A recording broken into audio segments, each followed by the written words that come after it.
60 knots. Check. V1. Rotate. Are the mics on? The mics are on.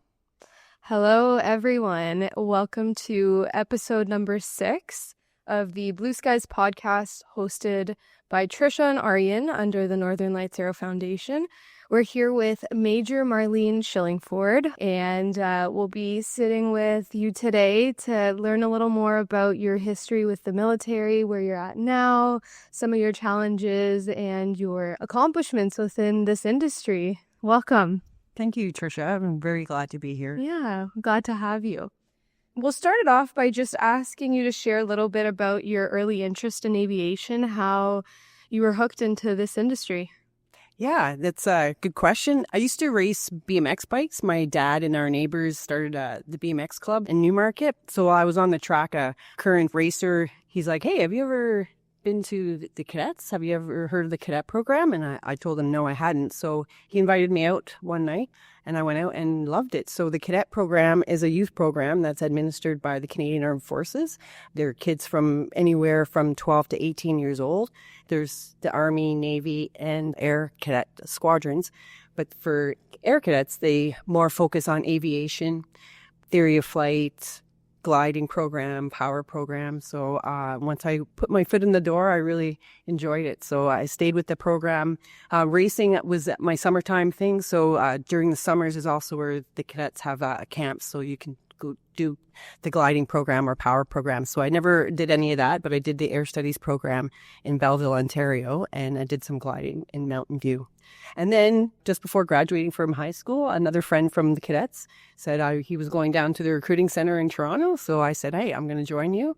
We went to the recruiting center and then that was it. I knew that's what I wanted to do. But it's really funny because my dad had told me that earlier on in my youth, we were watching TV and I think there must have been like the American air demonstration team, like the Blue Angels or something on there. And I had told him at that moment that I'm either going to fly or I'm going to fix aircraft. So I guess it was already inherently in me. Yeah.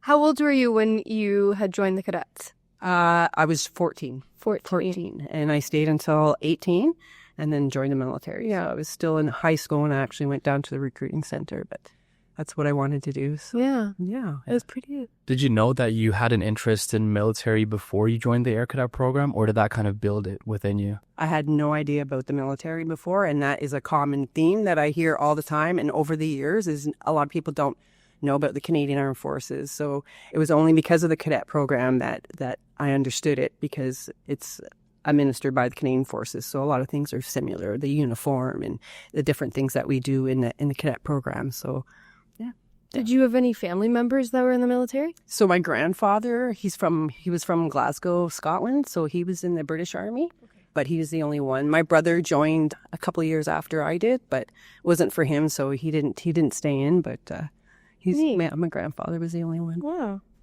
So you started in the cadet program. How did your career stem off from there, and where are you now? So, joining the cadets and then enrolling in the Canadian Forces, going down the recruiting center, deciding on what I wanted to do, because there's over 100 different opportunities, different career paths that you can take. So I had put in for aero engine, airframe, and then air defense. I got the call a couple months later for airframe, the airframe course. So that was it. So by October, I was in Cornwallis, Nova Scotia, doing basic training.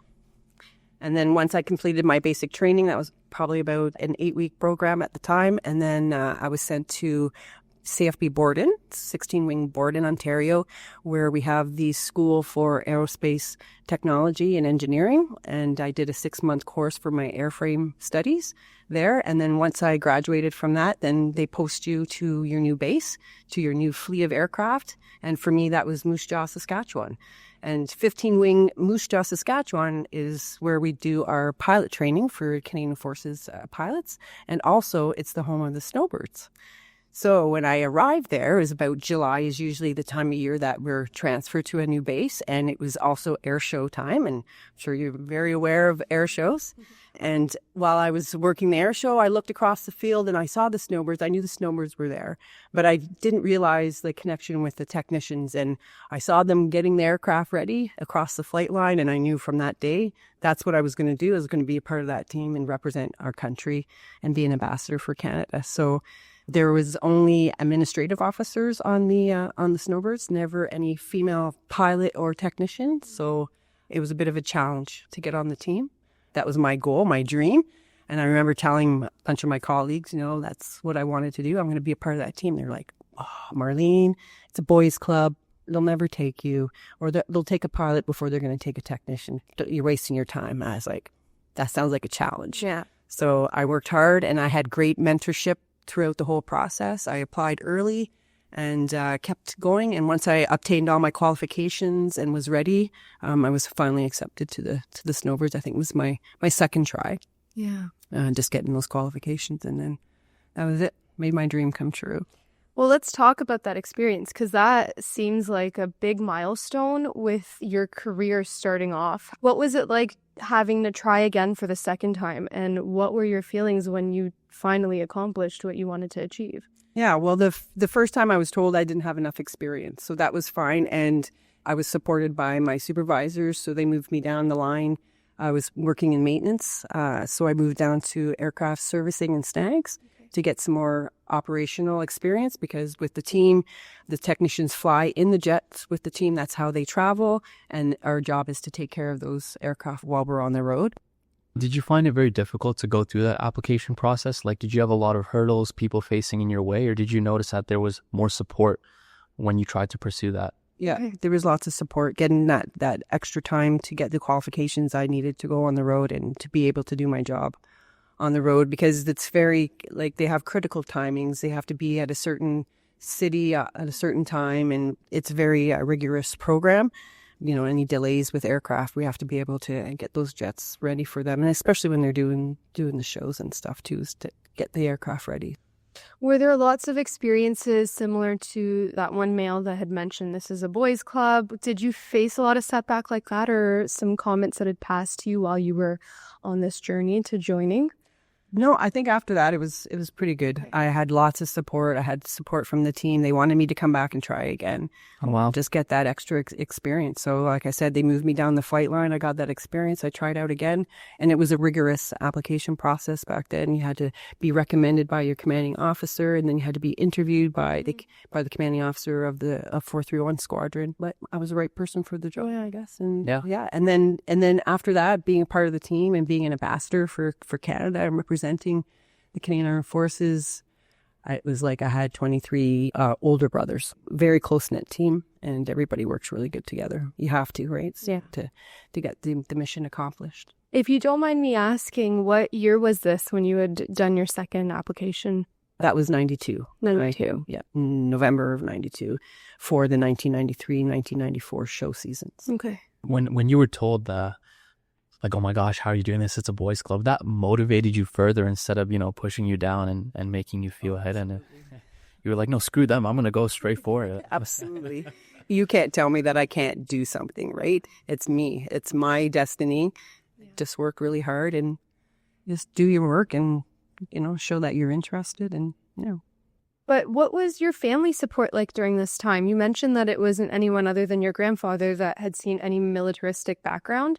Were your parents enthusiastic for you, or were they a little hesitant? Oh, no. When I came back from the recruiting center, I told my dad, hey, I'm going to join the military. He's like, no, you're not. I'm like, no, I am. I went to the recruiting center. And when I was sworn in and joined, he was very, very proud. So they have always supported me. My mom, my dad, my brother, and my sister, and my extended family and relatives. They're all very, very proud of my career in the military and have supported me every step of the way. Even in cadets. There was one time I came home and I'm like, I'm done with cadets. I'm not going back. And my dad's like, oh, yes, you are. And I'm glad for that, because if he didn't push me to go back, then maybe I would never have joined the military and I would be working at McDonald's right now. Like, you never know, right? So that they've always encouraged me it was hard for them, deploying and stuff like that because you're away and out of reach. But they've been there every step of the way. So, yeah. Well, you've had a very extensive career in the military, and if it's right for me to say so, it's the only experience you've had with aviation, like the military side of it. How has that shaped your perspective on this industry? It's been an incredible journey. I'm very glad that I took the route to go to be involved in aviation. Just the things that I've been able to do in the Canadian Armed Forces, because it's not just about, learning how to fix airplanes, a lot of leadership development as you go through the different ranks and become more managerial, using managerial skills. So I worked on different fleets, the Snowbirds, but not only just the Snowbirds. I've worked for 10 years on the C-130 Hercules in Trenton. I deployed to the United Arab Emirates after 9/11 for 6 months. So that was an incredible experience. Later on, I was posted to Garmisch, Germany, which is where we support the NATO AWACS aircraft. We have a Canadian contingent there. So I spent 4.5 years there also supporting. So the global impact of aviation it's huge, like especially in the Royal Canadian Air Force. The reach is just incredible, right? And the purpose. And when you see all the NATO countries come together to combat the same purpose, it's pretty incredible. So I'm very, very appreciative of my experience in the Canadian Forces and in aviation. Yeah. Yeah, you mentioned these other experiences. How did you get yourself involved with, going to UAE, going to Germany? Was that later on in your career? Yeah, after my second tour with the Snowbirds, because I went back as the crew chief. That was another goal of mine. I went on to Trenton for 10 years, worked on the C-130, and then my goal was always I wanted to go back as the crew chief to the team and represent it that way as well. So again, I worked in leadership school in 16-wing board-in, and then applied again and put in for the crew chief. You had a lot of these experiences. You started off in the Snowbirds. How did you go on to these other things, like going out to Germany, going out to UAE, and supporting in these various Oh, yes. Yeah. Just applying. Like Garmisch is, there's a small contingent there, so it's very hard to get there. But I just applied. I just asked my career manager, and they came up and said, "You're posted to Germany if you still wanted to go." So I had just great opportunities, and through hard work, they weren't just handed to me on a silver platter. I had to work for them. And being a female also in the industry, I felt I had to always prove myself. There came a time where I stopped thinking that way because, but I always felt like you had to work it a little bit harder. Well, maybe not a little bit, a lot harder. Just to show that you can do the job. But then after a certain point, after I was promoted to sergeant, I'm like, well, I'm getting promoted and, I think I'm doing okay. So you either accept me or you don't. And I'm not proving myself anymore. I've already done that. So just having that confidence and courage but the opportunities were just there and I took them. That's the thing too, is people don't take opportunities because they're afraid. And when you finally just take that move and take that opportunity and don't be afraid and just do it, you'll come out of there successful, but then you'll feel so accomplished. And it's such a feeling to just do that. How was that for you? I assume it was scary to take such deployments and step out of your comfort zone. Can you talk a little more about maybe your first deployment out? Yeah, sure. That was to the United Arab Emirates in support of 9/11. We were with the Aurora fleet, CP-140 fleet, the C-130 Hercules. We were together on the Camp Mirage. We were transporting a lot of cargo in support of it in and out of different countries within the area. But it was 6 months. It was very different. That was my first deployment. Came back and it felt like the world had moved on and I had stood still. Just seemed everybody had moved on and everything. You're just coming back. Yeah. 6 months later. And so it was a bit different, but it was really good. Just different working with other allies in support of a common goal, right, to combat terrorism. So it was different and it was very hot. We arrived in July, so we couldn't do any maintenance on the aircraft during the day because the temperature, the temperature of the aircraft, like the metals, just the touch, like we couldn't even go up on to do the inspection on the top of the aircraft until later on in the evening when things started to cool down because it was like Wow. I think the temperature was like, I don't know, 80, 100 degrees on top of the aircraft. So it was just like we had ventilation systems going, air conditioning systems going, like even just for the air crew to start up the aircraft and everything too, because it was so hot. Yeah. But it was different. I mean, United Arab Emirates, the second deployment I did was Afghanistan, though, later on. Actually, when I was in Gardenkirchen, Germany, I was deployed there to Mazar-i-Sharif. So that's northern Afghanistan. So that was completely different. We're right on the airfield and right. And it was, the mission was for like force protection, the international security force. Okay. Yeah. So it was just a different atmosphere, different everything. Is that the same for all of your deployments? Were they all very different experiences, or was it just between the UAE, your first and your second deployment? Well, those were my two long-term deployments, the only two. So they were completely different, kind of sort of for the same mission-ish, but completely different. But I've done lots of, like with the C-130 Hercules.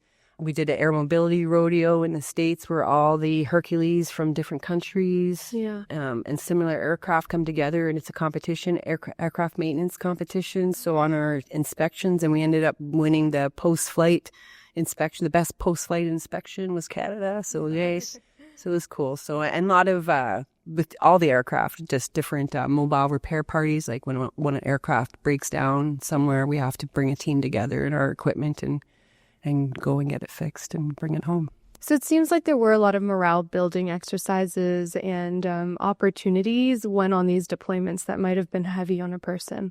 Yeah, it's good to see. Yeah. And when you went to UAE, was that another opportunity that you applied for? That was the first deployment. I see. It wasn't like a mandatory. We had volunteered. I see. I had volunteered for the first rotation, but I couldn't make it for some reason, so I had to step back, and then I volunteered for the second rotation. But after so many rotations, there's no more the volunteers. You're volunteers. So you have to keep supporting the mission, right? Which is our purpose, our raison d'etre. That makes sense. And why did you volunteer there in the first place? Just for the experience and to contribute and help do what we can to accomplish the mission. As an aircraft technician, we're responsible to get that Hercules up in the air and make sure that they're repaired and good to go for the next day, every day. I see. I guess you knew that you could be of value there. Absolutely. And you were motivated to do so. Absolutely. As a technician, we're valuable people. Pilots can't fly airplanes without technicians. Yeah. That's true. Like when the Snowbirds came, you see a group of pilots, but the group of technicians is double, if not triple, of how many pilots there are. Yeah. You need that many people, right? Absolutely. Yeah, especially for an operation like that that's moving all the time. Yeah. Yeah, even when they got grounded here, I wonder how long they were slowed down for there. And you're doing longer shifts, right? You're doing a minimum 12-hour shift. Wow. And every day there's no like we did shift work and then had a day break type of thing after so many days, but you're there for the mission, so you're working all the time. Well, I think we were studying for a flight or something, and Aryan doesn't live too far from this airport that we're filming at right now. And that was the day that one of the Snowbird planes had been grounded for, I think it was a bird ingestion. And we could hear them doing the maintenance on the plane from all the way where Aryan lived. And so we were like, we need to inspect what's happening. Yeah, we're like, what does that sound? We drove over to the airport just to find that it was 2 a.m. and there were technicians out there in the dark, in the middle of summer, working on these planes, putting in their time. And the next day, the plane was able to go back and join the rest of its crew for the air show. So it does go to show how it definitely is a family, and everyone needs to lean on each other. Yeah, technicians play a big role. Yeah, there's nothing like when I was a crew chief and we were getting on our way to depart to go to another city.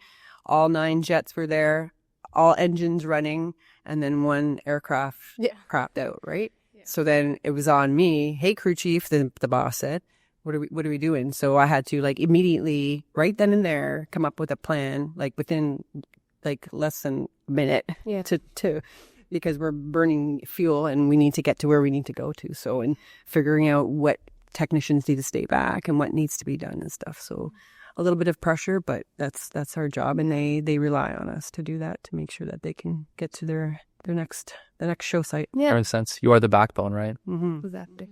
And what was it like starting a family or settling down, more of the personal side, while achieving what you want to achieve in the military. Yeah, see, that was hard for me. Yeah. I was married when we were in Moose Jaw. We were just married just before being posted to Trenton.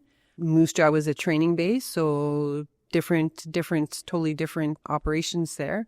But then going to Trenton after being married, now I'm in operations with this nice big aircraft. And then, my husband wanted to, hey, let's settle down, have kids. But I didn't want kids to, at that time, I didn't want it to interfere with like my pathway. And whether that was the right choice or not, my dad always says, like, if you're meant to have kids, you would have kids. But yeah. And you mentioned that when you first started into aviation, you're like, I'm either flying or I'm either building them.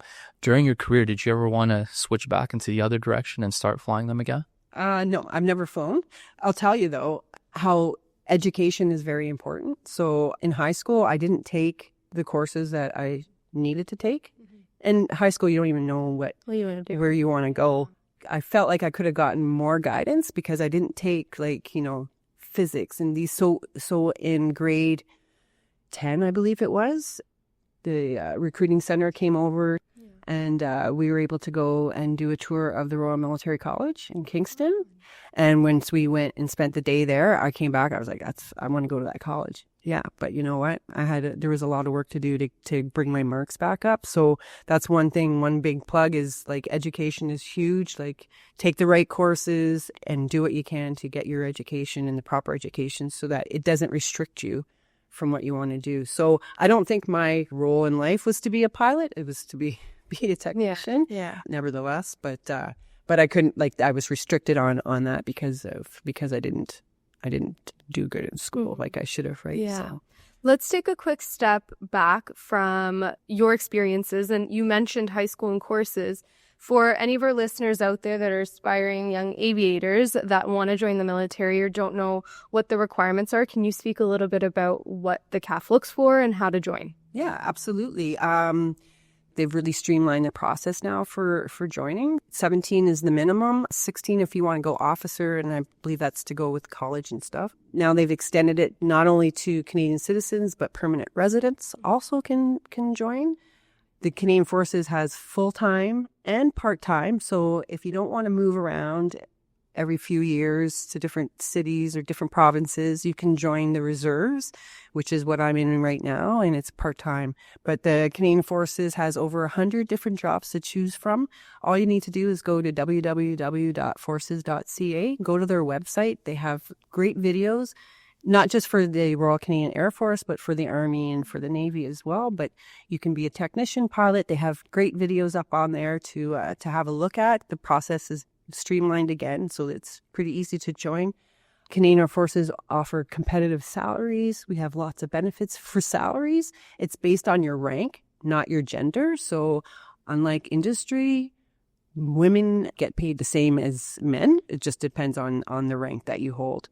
Lots of training, leadership training, continuous training. So there's lots that you can do. Also for the aviation bit, we have it's fairly new. It's been around for a couple of years now. It's the Royal Canadian Air Force Attractions Team, and they also have the Air Maintenance Branch Attractions Team. And they work together with the Canadian Forces Recruiting Center. They go out to colleges, they give presentations, and the program highlights incentives to roll into the non-commissioned members subsidized training and education plan. It's called NCM STEP. So to become an RCAF member, the entry plan covers your college tuition and the cost for program essentials. And then once you're accepted into the NCM STEP program, you can earn an annual salary. So you can just focus on becoming a skilled technician. Mm-hmm. After you've done your education piece, then you're sent out to one of our bases with our cool aircraft. Lots of new aircraft coming out in the Canadian Forces right now, especially the training aircraft. There's an applicant liaison team, and it's led by Major Monica Matzner. It's RCAF applicants -candidat de l'ARC en français at forces.gc.ca. And Monica and her team will be able to assist any potential applicants in selecting a suitable occupation and connecting them to subject matter experts in each of the interested trades, and then she'll guide you through the whole process. So that is a great thing the RCAF has been doing over the last couple of years, going to colleges, bringing aircraft, and showing what we can do. It's a great program, great employment. Yeah. I'm on my 39th year Wow. and still going with the Air Reserves. Amazing. Yeah. And not to vouch for one or the other, but I just recently, one of my friends is a year older than me, and him and I kind of were both in the Air Cadet program. We're both doing our thing, and he decided to take the military route. I decided to go civilian. Now, he didn't follow the aviation pathway, but right away I could see the benefits of him joining the military. He did go into the Royal Military College out in Kingston. And like right away, he's getting paid. He has a place to stay. He has camaraderie and all his friends, and he started moving on with his life. And now he's just a year older than me, but he has a career. He's set. He has a house. He has a soon-to-be wife, and all this stuff is happening for him. It's all because he went into the military and he got that strong foundation. I remember I was discussing with my mom a long time ago, debating between the two. For a listener out there who's also debating between the two and wants to convince their mom that the military is the right choice, what would you tell them to say? Yeah, it's definitely the right choice. It's, like I said, it's not just about fixing airplanes or flying airplanes. It's about growing your professional development, growing your leadership skills. Gosh, I got to take 2 courses, NATO non-commissioned member leadership courses, advanced and intermediate, one in Germany, one in Oberammergau, Germany, which is one of our NATO training bases, as well as in Switzerland, Lucerne, Switzerland. And then, I guess not last year, it's 2 years ago now, I returned back to Switzerland to be a mentor on one of those leadership courses. And I even ran into my old director, who is now the chief foreign officer for the Swiss Army. What a full circle moment. Oh, yeah. Like when I was in GK, like now the chief foreign officer for Gattenkirchen, Yeah. we deployed together to Afghanistan when we were warrant officers. So it's definitely full circle. Just going from base to base, like I've been from one side of the country to the other. Probably Nova Scotia was my favorite. And Moose Jaw, Saskatchewan, because it's like a second home to me. I was like 19 years old when I was posted there. So I got my driver's license there and bought a house. He got married there. So it's like a second home. But the opportunities are endless. And again, if you don't want to move every few years and with your family, you can just join the reserves. And we have lots of opportunities for that as well. But I've never looked back. I've enjoyed every single moment. And again, like I have a pension and I'm working part-time, and, so lots of great benefits that you're not going to get outside civilian industry. And so you're training to take care of all you. Yeah, that's one of the biggest things. You're getting paid, right? Yeah. And you are contributing to your country. You're protecting your country. You're defending your country, and you're representing your country. So I think that's pretty cool as well. And you're right that it so develops you as a person, your leadership skills, your thinking skills. Like you said, you were put on the spot. You had to come up with things last minute, and it really builds you up as a person in that way. People can go in whatever career they want, and they have to keep themselves motivated and push themselves. But being in the military, like, you're always pushing all your skills. You become such a well-rounded person through it. If you ask my parents, they would be like, "Oh, that young shy child." Well, not so shy now. Like, I have a voice. So, especially making it to senior appointed chief foreign officer, which is the highest rank for a non-commissioned member, you have more influence, on policy, on our members, and just caring for our members and having compassion and empathy and letting their voices come to the table. To dive a little bit deeper into some aspects of your career, as you sort of progressed, what challenges did you face getting to your goals or where you needed to go?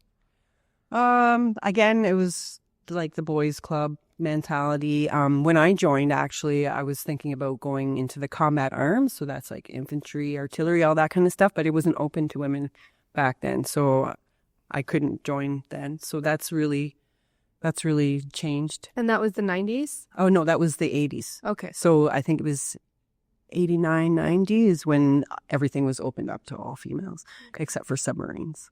So it seems like there weren't a lot of hurdles in the sense of you being a female in the military, if that's correct to say so, especially starting out in that journey, which is great. It's different than a lot of the women that we featured on this platform, but it's nice to know that not everybody had a negative experience starting off, and it shines some light to this industry that we are moving towards a positive pathway. Let's talk about some of your achievements now. We've talked about your deployments and just how you've grown as a person, but are there any other memorable moments that you wanted to share with us? I was inducted to the Order of Military Merit, so by the Governor General, and that's an induction that's pretty cool as well. It's all your accomplishments throughout your whole entire career. Wow. Yeah. That was really cool, and that was in 2018, I believe.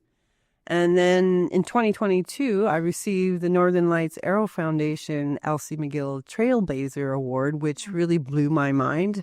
I was very surprised at that and very honored to have been selected to receive that award with the NLAF. And also, I'm an honorary member of the Urban Pilot and Professional Network. There's a great network as well as the Northern Lights Aero Foundation, because they're going into marginalized communities and showing youth that you can be employed in the aviation industry, and that's giving, just like Northern Lights Aero Foundation, giving sponsorships and grants to women, to marginalized communities is just wonderful. It's because they would not have those opportunities otherwise, right? And it's so important that we are inclusive for everybody. And that just makes it a more diverse community as well, right? And you need that diversity inclusion.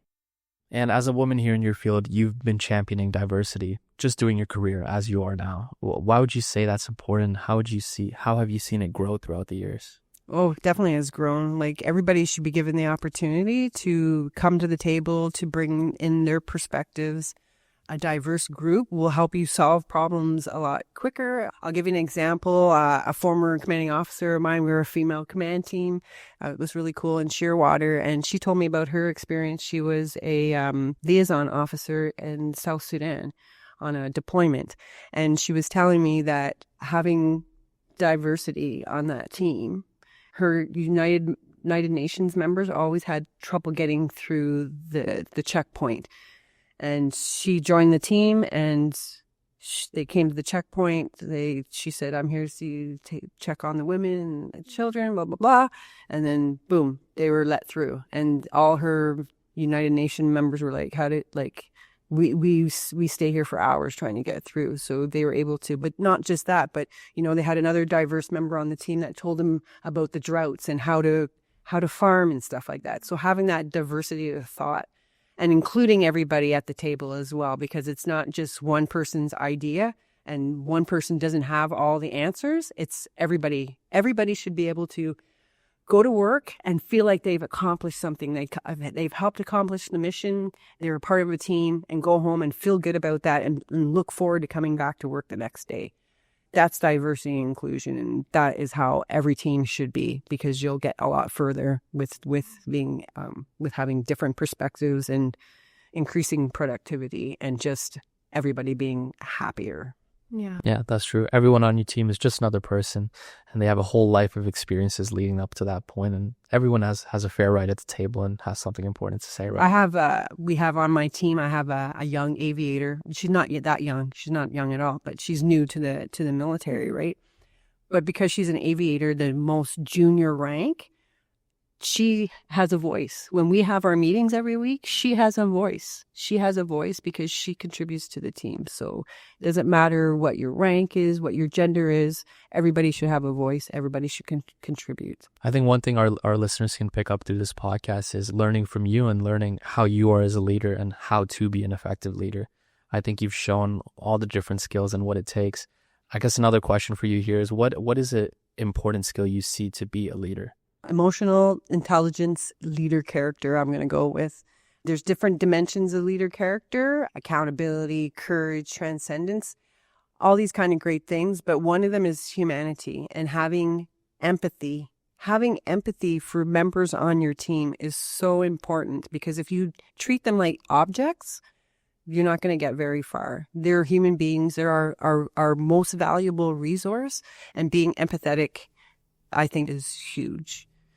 Having compassion for our members and having understanding. There's a reason for everything, right? So why are they behaving this way or acting this way or whatnot? Is there a certain leader that inspires you or has inspired you? Yeah, my mentor, one of my mentors, a few of them actually, a few of my commanding officers too. I'm emotional, and I know I'm very aware of my emotions, and just keeping that tame and putting that poker face on. Some of them can do it so well, but But I think that's a good skill too, because you don't want, if you're having a bad day, let's say, and you're in a bad mood, and then now you're taking it out on your team member, now like you're causing them emotional distress as well, right? And again, they're going home not happy, and everything just explodes. So having that temperance, being calm and composed is also important. So let's just go back to you being inducted into the Order of Military. What was that like for you back in 2018? What did that mean to you, and how did that shape your career moving forward? Well, I received it as a warrant officer, so that was probably a good halfway, 3/4 through my military, but it meant the world, like to be noticed for your for the things that you've done throughout your career and the hard work that you've done, and to be recognized by the Governor General and along with your peers was pretty exceptional. Yeah, we were inducted at Rideau Hall as well in Ottawa, so got to bring family members. And it's really, really neat. Actually, the former Minister of National Defense, I received it at the same time as him. Oh, wow. Wow. So from the beginning of your career in aviation to where you are now, you've seen aviation change from pre-9/11 to post-9/11, from where you were before to where you are now. What major changes have you seen in aviation, and what are you excited for moving forward? Right now, I think there's still a big shortage of technicians and pilots. So when I worked at 2 Canadian Air Division as the Division Chief Warrant Officer, they're responsible for all the training for RCAF managed trades like pilots, technicians, air traffic controllers. After COVID, because we had to stop training at some point, and then later on we were able to continue. So then there was a backlog of pilot training, all kinds of stuff. So one of the things we were tasked with as the Canadian Armed Forces, not just us, 2 Canadian Air Division, but everybody was tasked with reconstitution and modernizing, looking at ways to modernize training, which was what we did. We went out to the United States, we went to Australia, we looked at their training for technicians, how they train, equipment that they're using to train, learned a whole lot of good stuff. The whole concept of training changed for us, I think. Just going down to the States, Shepherd Air Force Base trains 60,000 aircraft technicians a year. And I don't know, probably schools are changing this way too, but it's not your standard classroom and you have an instructor at the front with PowerPoint that's shoving information into your head. The different concepts now, and it's like having cohorts, having facilitation, vice instructing. The students learn more from each other. Even the classrooms are different tables and chair setups, colors, just everything. It's more collaborative. And they told us that they found that changing this way of training enabled the students to retain the information a lot longer, and their failure rate was a lot less. So it's been on the news already, but Canadian Forces School of Aerospace Control in Cornwall, Ontario, is doing a trial with training modernization and just-in-time training. So not just everyone following a scheduled path, but allowing people to go at their own pace. So great developments, great changes in training modernization. Like I said before, we have the Royal Canadian Air Force Attractions Team and Air Maintenance Branch Team going to the community colleges and showing them what they can, different programs that they're able to have. I find, even being a former snowbird and doing like so many air shows throughout my career, I've been connected with the Toronto International Air Show with the executive director, Laurie Duthie, who has really made great strides and changes in just the air show and opening it up to the public more. And not only that, but creating a STEM row, a science, technology, engineering, math runway with the Northern Lights Aero Foundation, the Urban Pilot Network, the RCAF Attractions Team, so that kids, when they're walking through that, because they're going to an air show because they're interested in aviation and aircraft, and to be able to see all those opportunities, just incredible. And that is, to me, so I'd go to the air show every year and do some community outreach with Laurie, and just amazing, doing other things, like I'm honorary member with the Urban Pilot Network, and it's great changes for our youth, and that's what we need more, is to see more youth and more opportunities for different communities as well. Yeah, wow. I didn't realize that this modernization was so recent. I thought it was maybe during mid to later stages of your career, but it's happening now. Mm-hmm. Wow. Absolutely, because we had to try and find different ways to modernize our training to make it more, just modernize it, just finding better ways to do business, basically. And I think COVID was really good for that, because look at, communication, just we couldn't do meetings, right? So now we do Microsoft Teams meetings, so you can be anywhere and connect, which was really cool, because when we get promoted and all that kind of stuff, our families are never there. Or for me, they're never there because they're outside the country, and just being able to connect them virtually for significant military events is really cool. So, yeah. What changes would you still like to see in this industry, whether it be particular to women in aviation or just in general with the military? Yeah, more women in senior positions. So now our Chief of Defense Staff is a female, and General Carignan. And our Air Force has a new Chief Warrant Officer, female Chief Warrant Officer, Renee Hansen. So I think we're getting there, but more females, not just in the industry, but in executive and senior positions, so that they can have influence and be a voice for our members as well. Yeah, more opportunities for youth, but I'm already seeing that.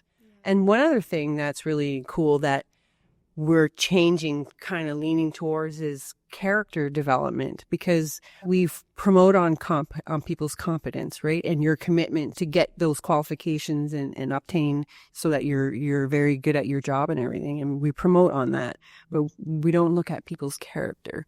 And that's something that now we're really rolling out in our Canadian Armed Forces too, is character development, because it's not just for leaders, it's for anybody, because it's going to affect your operational effectiveness, but it's also going to affect your home life too, the way that you conduct yourself, the way that you react, your emotional intelligence, the way that you react, and also being aware of other people's emotions and how you deal with that, right? And it's about not the leadership position, but the disposition to be able to lead. Wow, that's super interesting. Mm-hmm. How exactly is the military managing that? The Ivy School of Business also has their School of Leadership, and they have a workshop.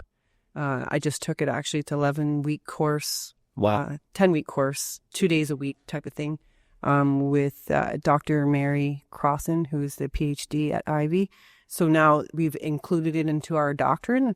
We have our manual, our doctrine, Canadian Armed Forces Trusted to Serve, Canadian Forces Ethos Trusted to Serve, which talks about character.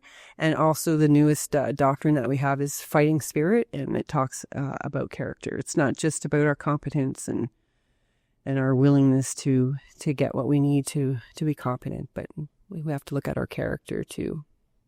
So I took that workshop, and so now I'm going to conduct some leader character workshops within our own little unit, and get people engaged and to learn more about leader character and the dimensions and how you can improve your character, and just improve the way that you handle stress in all kinds of ways. Yeah. And is that specific for the RCAF, or is that across all elements in the military? It's all elements. Okay. Yeah. Interesting. Because the doctrine, CAF Ethos, and Fighting Spirit is for all Canadian Armed Forces members.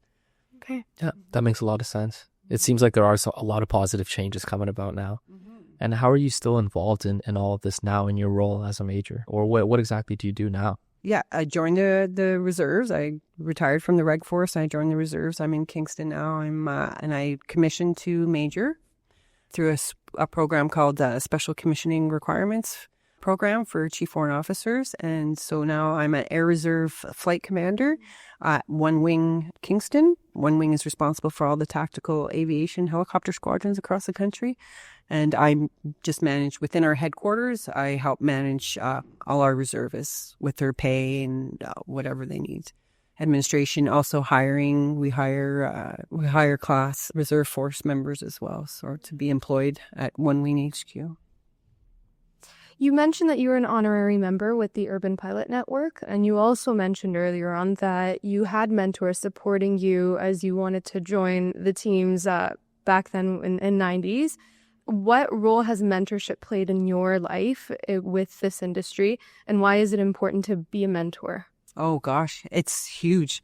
Like I was mentored from the time I was a young private wanting to be a snowbird, and by my master corporal who said, yes, you can do it. Put in your application now just to show them that you're interested, right? So, and then through the years, I've always had a mentor, and I had one really good mentor who's still my mentor, and he's long retired now, but Doug Stone, he always guided me. And it's very important because you don't know what you don't know. And you need somebody to help you, guide you, and so that you're following the path that you want to follow. And to have those mentors in place are there to help guide you through that process, even someone to vent on or bounce ideas off of. So I've always reached out to my mentors throughout all the years, and I've had the same mentors throughout the years. So that's the only thing with mentorship. There's formal programs and informal. I think the RCAF years ago had tried a formal process, but it didn't really work. So I don't know if D&D is still working on mentorship programs, but there's Elevate Aviation, which is a civilian non-for-profit that is also partnered with the RCAF. So Elevate, you can be a mentor, a mentee with Elevate. It doesn't matter what gender. They've opened it up to all genders. So I usually point people there, and I've been a mentor with Elevate for years. But you can go out also, if there's somebody that you're really connected to, just ask them, hey, can you be my mentor? I don't think there's that many people that would say no to somebody, because our goal should be to help others always, right? And to help you grow. Once you grow then and become a leader, then it's your responsibility to help others to grow and become a leader. So mentorship is huge. It's very, very important. Kind of like that full circle moment with, I believe, your chief warrant officer that you had done training with, deployed with, and now you saw each other years later. Yeah. And for the young ones out there, the women who are interested in stepping into the field and maybe following in your footsteps, what advice would you give to them? Education, like I said, focus on the right education for your goals so that you're not limited. Don't be afraid to do anything. Don't be afraid. Don't let fear hold you back, because you're going to come out of there feeling great and exhilarated that you actually did it. Don't be afraid to push yourself to do things, and don't let people intimidate you and to make you believe that you can't do it, because I had that happen to me, and actually I fought harder for that. Follow your dreams. Don't let others dictate what you can or cannot do. It's completely up to you. You are your own guide to your career path.